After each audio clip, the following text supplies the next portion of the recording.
Hey everyone, welcome back to another book review brought to you by our friends at Peniel Press, where good theology is good discipleship. Today we're looking at Turning Points, Decisive Moments in the History of Christianity by Mark Noll, David Komline, and Han-Luen Kantzer Komline. It's the fourth edition. This book has been on my to-read list for quite a long time, but when the fourth edition came out and I knew both David and Han-Luen, I knew I needed to pick it up to actually dive in. I'll say one of the things I loved most about this book as a student of church history, someone who loves and values church history, is I continued to learn things from this book, even though I've read many other both narrow and broad books on the history of Christianity. And so I still found myself learning things and really enjoyed that. So it goes through the major events and eras of church history, exploring 13 specific moments. So you think things like the fall of Jerusalem, the Council of Nicaea, the Great Schism, the French Revolution, the Second Vatican Council. And it goes through them with these moments in mind, but also then it kind of touches on that entire era, what was going on before, what was going on after. And it has discussion questions at the back for leading a group through it. So there's like 20 pages of just discussion questions. So if you wanted to do this with a church group, or if this was for a class that you wanted to teach at some point, the discussion questions in the back are really valuable and really well written. So some of the highlights for me, the fall of Jerusalem and the way it talks about canon, creed, and episcopacy as the three fundamental things that were helping the church to understand itself coming out of this Jewish background. And then when the fall of Jerusalem happened, what was the church going to be? The canon of scripture, the creeds and worship, the kind of confessions of the church, and the structure, the episcopacy. What I appreciate about that is it helped me think more clearly about the present. Within my own denomination, we have, liturgy, we have doctrinal standards, and we have a book of church order. We have a government that are all under the authority of Scripture because we're a Protestant church. But in the same way that in the early church, there were people who affirmed all three, but leaned more towards one or the other, one of the three. Different traditions will look back at that. In Protestants, it's the formation of the canon. It's the creed for the often the Eastern Orthodox, and it is the episcopacy for the Roman Catholic Church often. And that even within my own denomination, there are people, even if we all hold to all parts of our doctrinal and our government, that there are people who lean more towards one as being more central to who we are. And so even though this was really about church history, it helped me think through the present as well, which a really good history book should both help you reflect on the past and reflect on the present. I really like Nicaea and Chalcedon and the way that was handled. These are really important moments and really complicated moments because of the relationship between really important church decisions and really important political developments.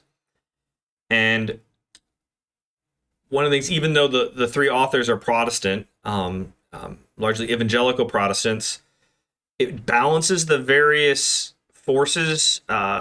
It balances really well the, being able to speak fairly of Roman Catholics and of Eastern Orthodox and of Protestants, and naming how different traditions are likely, based on their theological convictions, to read the same events differently. And I still found some more compelling than others, but I appreciated the effort to name how these traditions are going to engage with the same facts. And the narrative that's going to be told around those is slightly differently. And it also does a good job of balancing the various kinds of things that were conditions and forces that were pushing towards some of the decisions and actions that were made, both the political, the cultural, the religious, the philosophical, the technological.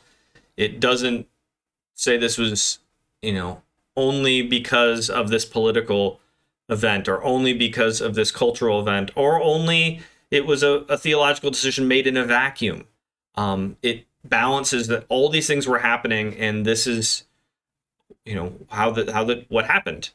And ultimately, for me, it was just a hopeful book, and hopeful in the way that it might be surprising, because church history is actually a mess. If you look at what has happened, and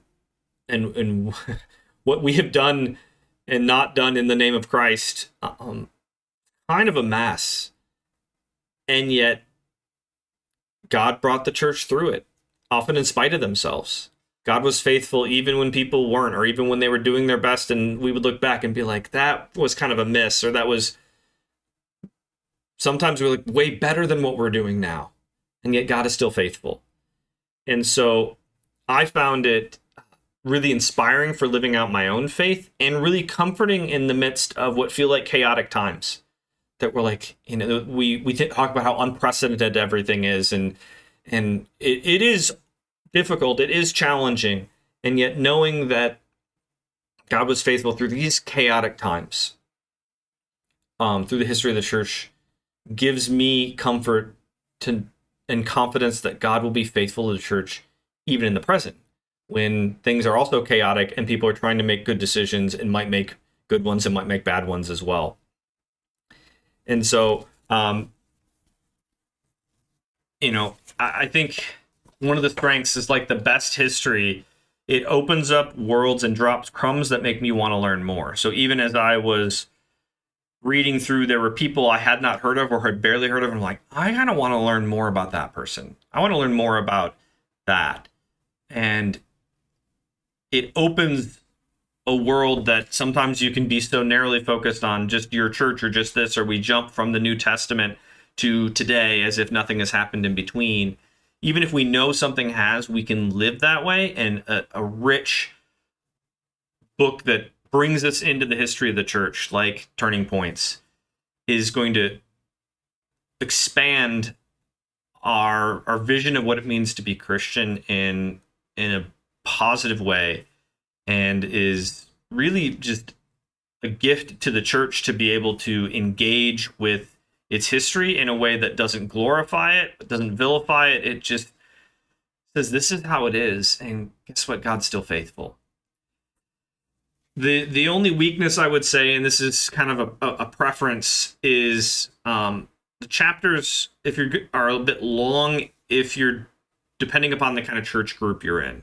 So they're roughly like 25-page chapters, which weren't bad for me, but I'm trying to think of, depending upon your group, you may need to break it up into partial chapters, or it's just a little bit longer than some groups may be accustomed to reading. And so, but the discussion questions in the back are going to help a lot with group meetings around this. But there's a reason this is one of the top 2 or 3 Christian history textbooks that's used. It's fantastic. I'm glad I finally took the opportunity to read it. And if you haven't, you can pick it up. You can pick up the 4th edition, which is Mark Noll has written all the editions, but now includes both David Komline and Han-Luen Komline, who are both excellent historians and scholars that have added a lot and been a gift to this book. The links will be down below for this book, and if you like what we're doing, if you want to know more, I've written some books, and I'll have links to those, and I have a newsletter that comes out once a month, and you can find out more. Sign up for that below. Thank you for your time, and God bless.